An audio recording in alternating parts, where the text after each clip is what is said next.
Guys, welcome to my channel. मी प्राची, स्वागत आहे तुमचं माझ्या चॅनलवरती. सो आजचा विषय आहे की हॉस्पिटल बॅग मध्ये काय काय कॅरी करायचं. जसं की तुम्हाला माहिती आहे, मी जस्ट 2 महिन्यापूर्वी बेबी डिलिव्हर केलाय आणि मी सुद्धा प्रचंड खूप सारे व्हिडिओ पाहिले होते इंटरनेटवरती. हे घ्यायचं का ते घ्यायचं, ते घ्यायचं का हे घ्यायचं असं. आणि तसंही तुम्हाला खूप सारे व्हिडिओ ऑलरेडी युट्यूबवरती मिळणारच आहेत. पण काय होतं ना, खूप सारे व्हिडिओ बघितल्यानंतर आपण खूप साऱ्या गोष्टी कॅरी करतो आणि नंतर आपल्याला कळतं की अरे ह्याचा तर काही उपयोगच नाहीये आणि ह्याचं आता काही यूज नाही झाला. सो त्याच्यासाठी अशा काही गोष्टी ज्या खरंच खूप उपयोगाच्या आहेत, ज्या मॅन्डेटरी आहेत, अशा गोष्टी मी तुमच्यासोबत आज शेअर करणार आहे. आय होप तुम्हाला ही व्हिडिओ आवडेल. सो जास्त वेळ न घालवता आपण ह्या व्हिडिओला स्टार्ट करूया. 6 गोष्टी आहेत ज्या तुम्ही तुमच्यासोबत कॅरी करणं महत्वाचं आहे आणि त्याचा तुम्हाला खरंच उपयोग होतो. जसं की मला झाला, मी खूपशा गोष्टी कॅरी केल्या होत्या आणि त्याच्यानंतर मला कळलं की अर्ध्या गोष्टी वेस्ट गेल्या आणि त्याचा काही उपयोग नाही झाला. सो त्याच्यासाठी काही महत्वाच्या काही गोष्टी आहेत. त्यातली सगळ्यात पहिली गोष्ट म्हणजे मॅटर्निटी गाऊन. येस, काय होतं ना, आफ्टर डिलिव्हरी तुम्हाला गाऊन घालावे लागते, तुमच्या बेबीला फीड करावं लागतं. डिपेंड ऑन तुमचं सी सेक्शन झालं, तुमचं नॉर्मल डिलिव्हरी झालं. नॉर्मल डिलिव्हरीला तुम्हाला 2 दिवसात घरी सोडतात. बट तुमचं सी सेक्शन असेल माझ्यासारखं, तर तुम्हाला पाच पाच कमीत कमी 4 दिवस, जास्तीत जास्त 5 दिवस तुम्ही त्याला ठेवतात. Depend on your recovery. तुमची रिकव्हरी जशी असेल त्या हिशोबाने तुम्हाला ते हॉस्पिटलमध्ये राहावं लागतं. सगळ्यात पहिली गोष्ट आहे ती म्हणजे फिडिंग गाऊन. तुम्ही आधीच एक छानशा फिडिंग गाऊन मध्ये इन्व्हेस्टमेंट करून ठेवू शकता. त्यातही पहिली गोष्ट म्हणजे ज्या चेनवाले गाऊन येतात त्याच्यात अजिबात इन्व्हेस्ट करू नका. मी त्यातले 2 गाऊन घेते आणि त्याचा काहीही उपयोग झालेला नाहीये. सगळ्यात बेस्ट तुम्हाला एक अशी पट्टी येते जी तुम्हाला अशी वरती येते आणि तुम्ही इथे तुम्हाला ज्याच्यात झिपलेस गाऊन आपण म्हणतो त्याच्यामध्ये तुम्ही इन्व्हेस्टमेंट करा. इंस्टाग्रामवरती तुम्हाला खूप सारे पेजेस आहेत, तुम्हाला अमेझॉनला सुद्धा त्यातले गाऊन मिळतील. मी तुम्हाला इथे फोटो क्लिक करेन किंवा माझ्याकडे जे आहेत ते मी घालून तुम्हाला क्लिक कदाचित ह्या व्हिडिओला दाखवू शकेल. सो असे कुठलेही 2 मॅटर्निटी गाऊन जे तुमच्यासोबत तुम्ही कॅरी करायलाच हवे.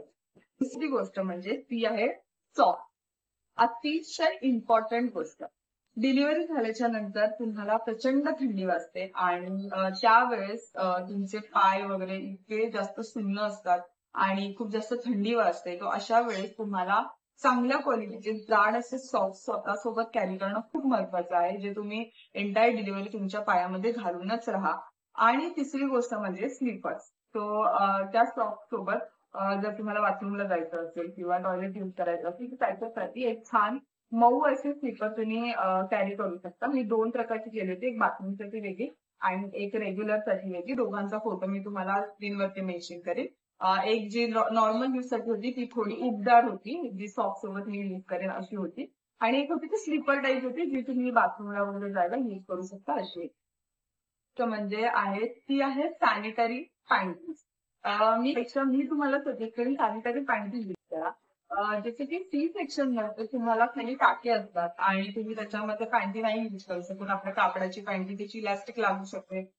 लागण्यापेक्षा आपल्याला घाबरूनच अर्धा जीव जातो की नाही कदाचित लागेल, कदाचित त्रास होईल, अशा गोष्टी असतात. त्याच्यावरती पट्टी असते आपल्या टाक्यांवरती वगैरे. सो सगळ्यात बेस्ट आहे तुम्ही सॅनिटरी पॅन्टीमध्ये इन्व्हेस्टमेंट करा. तुम्हाला कुठल्याही मेडिकल शॉपमध्ये मिळेल किंवा तुम्हाला ऑनलाईन सुद्धा मिळेल. मी ऑनलाईन ऑर्डर करून ठेवले होते आणि छान मऊसूत कापडाचे असतात, डिरेक्टली पॅन्टीसाठी घालायचे असतात. काढताना ते दोन्ही साईडला टायपर सारखे दोन्ही साईडला तुम्ही फाडले की ते निघून जातात आणि त्याचा अतिशय छान उपयोग होतो. ना लिकेजचा प्रॉब्लेम होतो किंवा सारखं सारखं चेंज करण्याची सुद्धा गरज नाही लागत. सो पॅन्टीमध्ये इन्व्हेस्टमेंट करणं खूप जास्त महत्वाचं आहे आणि खूप जास्त युजफुल आहे. कारण ती एक गोष्ट होती जी घातल्यावरती मला इतकं जास्त रिलॅक्स वाटलं की थँक गॉड मी ह्याच्यामध्ये इन्व्हेस्टमेंट केली. ऑब्व्हियसली मी सुद्धा कुठल्या तरी युट्यूबरच ऐकलं होतं आणि त्याच्यामध्ये इन्व्हेस्टमेंट केली, पण त्याचा मला अतिप्रचंड युज झालाय, खूप चांगल्या प्रकारे युज झालाय. कारण त्याची जी इलास्टिक असते ती इतकी सॉफ्ट असते, सो ती टाक्यांना लागायची भीती नसते आणि त्याचं जे प्रोटेक्शन असतं ते सगळ्या जागेनी असतं. सो तुम्ही जिथे झोपताय, कारण सी सेक्शन नंतर तुम्हाला जास्त वेळ झोपून काढायचं असतं, सो झोपल्यानंतर लिकेजचा प्रॉब्लेम वगैरे सुद्धा त्याच्यामध्ये बिलकुल सुद्धा होत नाही. 5वी गोष्ट आहे ती आहे स्कार्फ. सो स्कार्फ 2 गोष्टींसाठी, एक तर तुम्हाला कान झाकायचे असतील तर, तेव्हा दुसरी गोष्ट म्हणजे जेव्हा तुम्ही तुमच्या बेबीला फीड करता आणि हॉस्पिटलमध्ये खूप सारे लोक तुम्हाला बघायला येतात. लोकांचं येणं जाणं असतं, काही हॉस्पिटलमध्ये अलाउड नसतं, काही गोष्टींमध्ये अलाउड असतं. पण तरी सुद्धा एक सेफर साईडसाठी तुम्ही एक छान मोठा स्कार्फ कॅरी करा. तो जर तुम्ही फीड करताना कोणी आलं वगैरे तर तुम्ही तो घेऊ शकता अंगावरती. त्यासाठी स्कार्फ तुमच्याकडे असणं प्रचंड इम्पॉर्टंट आहे. तो वेगवेगळ्या गोष्टींसाठी तुम्ही नंतर युज करून घेऊ शकता. आहे ती आहे बेल्ट. सो बेल्ट कॅरी करणं इम्पॉर्टंट यासाठी आहे आणि मी बेल्ट ऑनेस्टली कॅरी केला नव्हता. माझे सी सेक्शन झालं आणि मला आधीच माहिती होती की माझं सी सेक्शन होणार आहे. आदल्या दिवशीच आम्हाला कळलं होतं. पण सी सेक्शन झाल्याच्या दुसऱ्या दिवशी जेव्हा डॉक्टर तुम्हाला पहिलं वॉक करायला लावतात, त्याच्यानंतर काही वेळाने मला डॉक्टरांनी मला सांगितलं की तू आता बेल्ट वापरू शकतेस. हळूहळू का होईना तू सुरुवात करू शकते. सो त्याच्यासाठी एक छान बेल्ट तुमच्या आकाराचं तुम्ही कॅरी करून ठेवा. सो जर तुम्हाला सांगतील बेल्ट वापराल, तुम्ही लगेच बेल्ट वापरू शकता. मी तेव्हा साडी बांधून बघितली, पण साडीने खूप जास्त मला घट्ट घट्ट फील व्हायला लागला आणि त्याने मी ती साडी लगेच सोडली. सो जर बेल्ट असेल तर तुम्ही पाहिजे तेवढं लूज पाहिजे तेवढं सैल असं बांधून तुम्ही हळू का होईना पण बेल्ट वापरायला सुरुवात करू शकता. बेल्ट इम्पॉर्टंट आहे. मी विसरले होते, तुम्ही विसरू नका. कारण असं काही नाहीये की सी सेक्शन मध्ये बेल्ट नाही लावत, हे नाही लावत, असं काही नाहीये. डॉक्टर तुम्हाला अलाउड करतात. 7वी जी गोष्ट आहे ती आहे गरम पाण्याची बाटली. हॉट वॉटर बॉटल जे थर्मास असतो तो तुम्ही कॅरी करू शकता तुमच्यासोबत. कारण आफ्टर डिलिव्हरी तुम्हाला कंटिन्युअसली गरम पाणी प्यायला लावतात. सो एक छान गरम पाण्याची बाटली तुम्ही तुमच्यासोबत कॅरी करा, ज्याच्यामध्ये 5 ते 6 तास पाणी गरम राहील अशी बॉटल तुम्ही तुमच्यासोबतच ठेवा. आणि तिथे हॉस्पिटलमध्ये सुद्धा खूप वेळा तुम्हाला गरम पाणी करूनच देतात. सो तुम्ही डिलिव्हरी त्यांना बॉटल दिली तर ती बॉटल भरून तुम्हाला देतील आणि तुमची ती बॉटल आहे ती पुढचे 2-3 तास छान गरम राहील आणि तुम्हाला त्याचा उपयोग होईल. कारण ती लोक जर तुम्हाला तांब्यामध्ये वगैरे पाण्याने देत असतील तर ते थोड्याच वेळात थंड नॉर्मल टेम्परेचरला येतं आणि ते सारखं सारखं गरम करायला सांगायला सुद्धा प्रॉब्लेम होतो. सो बेस्ट आहे एक छान बॉटल जी हॉट वॉटरची बॉटल असेल ती तुम्ही कॅरी करा. आहे ती आहे होम कमिंग ड्रेस. जसं की तुम्हाला माहिती आहे की 5व्या किंवा 4थ्या दिवशी तुम्हाला घरी सोडणार आहे, तर तुम्हाला छान नीटनेटकं दिसायचं असेल तर एक छानसा ड्रेस तुम्ही कॅरी करू शकता. एक असा की ज्याचं तुम्ही फीड पण कराल. जर समजा घर हॉस्पिटलपासून लांब असेल आणि तुम्हाला तुमच्या बेबीला मध्येच फीड करावं लागलं तर त्याच्यासाठी एक असा ड्रेस जो दिसायलाही सुंदर असेल आणि छान तुम्ही त्याच्यामध्ये बेबीला फीड पण करू शकता. असे ड्रेस तुम्ही कॅरी करू शकता त्या दिवसासाठी, स्पेशल दिवसासाठी. ऑब्व्हियसली सगळ्यांसाठी तो दिवस छान असतो. घरी जाणार असतो आपण आपल्या बाळाला घेऊन, छान तुम्हाला सजायचं असतं, नटायचं असतं. सो त्या दिवसासाठी एक छानसा ड्रेस तुम्ही स्वतःसोबत नक्की कॅरी करा. गोष्ट आहे ती आहे बेबी क्लॉथ.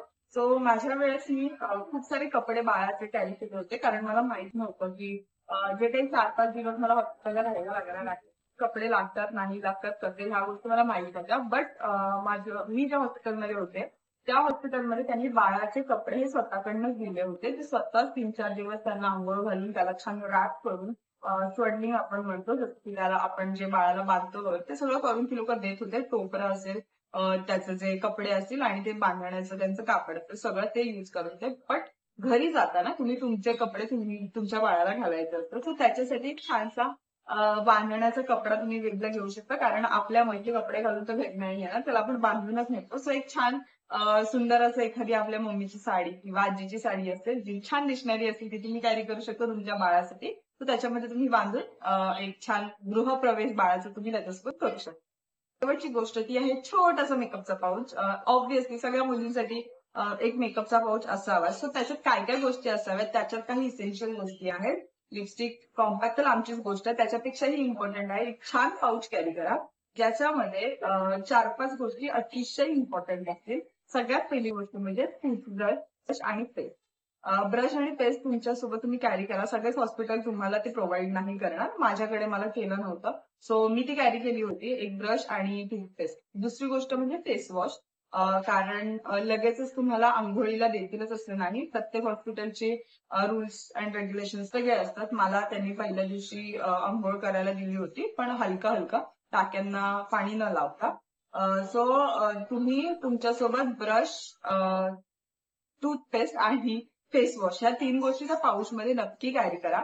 खूप जास्त इम्पॉर्टंट आहे. जरी आपण आंघोळ नाही केली तरी तुम्ही छान तोंड, चेहरा तुमचा धुवू शकता त्या फेस वॉशनी. आणि चौथी गोष्ट म्हणजे त्याच्यामध्ये एक साबण तुम्ही टाकून ठेवा. जर त्यांनी तुम्हाला आंघोळीला सांगितलं तर तुम्ही छान आंघोळ करू शकता. आणि आंघोळ करणं थोडंफार इम्पॉर्टंट असतं किंवा ते तुम्हाला स्पंज बाथ सुद्धा देतात. पण त्याच्यात तुम्ही साबण चांगला असेल, तुमच्या आवडीचं साबण तुम्ही कॅरी करा. कारण हॉस्पिटलचा वास तुमच्या स्वतःच्या अंगाचा वास, कारण तुम्ही सी सेक्शनला जर गेलात तर तुम्ही आदल्या दिवसापासून आंघोळ केलेली नसते, आणि जर तुम्ही नॉर्मल डिलिव्हरी मधून गेलात तेव्हा सुद्धा खूप जास्त ब्लड फ्लो वगैरे या सगळ्या गोष्टी असतात, घाम असतो, सगळ्या गोष्टी त्याचा खूप विचित्र असं स्मेल येतो. सो त्याच्यापेक्षा तुम्ही छान साबण तुमच्या आवडीचा कॅरी करा, सो जो लावला ते तुम्हाला स्वतःला फ्रेश वाटेल. त्या पाऊचमध्ये सगळ्यात महत्वाची असणारी गोष्ट ती म्हणजे रबर किंवा क्लिप आणि फोम. सो काय होतं ना, आपले केस कुठेही अस्ताव्यस्त झालेले असतात, सो एखादा छान हेअर रबर तुम्ही त्याच्यामध्ये कॅरी करा, एक फणी तुम्ही कॅरी करा, आपण फोम म्हणतो तसं. आणि तिसरी गोष्ट म्हणजे एखादा क्लिप, जर तुम्ही क्लिप मध्ये कम्फर्टेबल असेल तर क्लिप, किंवा रबर मध्ये कम्फर्टेबल असेल तर कुठलाही हेअर टाय रबर तुम्ही वापरू. आणि लास्टची गोष्ट ती आहे कॉम्पॅक्ट. आणि अजून एक गोष्ट ती म्हणजे लिप बाम, कारण प्रचंड डिहायड्रेट होतो आपण आणि आपल्याला लिप बामची खूप गरज लागते. सो त्याच्यासाठी त्या एका पाऊचमध्ये ह्या 6 ते 7 गोष्टी तुम्ही कॅरी करा. सगळ्यात पहिलं होतं टूथब्रश, पेस्ट, साबण, फेस वॉश, रबर, फोम, आणि जी लास्टची गोष्ट आहे ती आहे लिप बाम. सो ह्या 7 ते 8 गोष्टी तुम्ही तुमच्यासोबत नक्की कॅरी करा. कॉम्पॅक्ट केलं नाही केलं ही तुमच्या आवडीची गोष्ट आहे. आणि अजून काही मेकअप सामान मला आवडत असते तुम्ही तुमच्या त्या पाऊचमध्ये नक्की टाकू शकते. सो ह्या ज्या गोष्टी होत्या ज्या मला उपयोगाला आल्या माझ्या हॉस्पिटल बॅगमध्ये. आय होप तुम्ही असा काही व्हिडिओ युजफुल तुम्हाला जर वाटत असेल तर मला नक्की रिकमेंड करा. मला नक्की सांगा की काही अशा गोष्टींवरती व्हिडिओ बनव वगैरे. सो माझ्या एक्सपिरियन्सनुसार मी तुम्हाला नक्की शेअर करेन की मला कुठल्या गोष्टी उपयोगाला आल्या आणि कुठल्या नाही. आय होप तुम्हाला ही व्हिडिओ आवडली असेल आणि थोडीशी जरी युजफुल वाटली तर प्लीज चॅनलला लाईक करा, शेअर करा आणि सबस्क्राईब करायला विसरू नका. भेटूया आपल्या नेक्स्ट व्हिडिओमध्ये. तोपर्यंत बाय.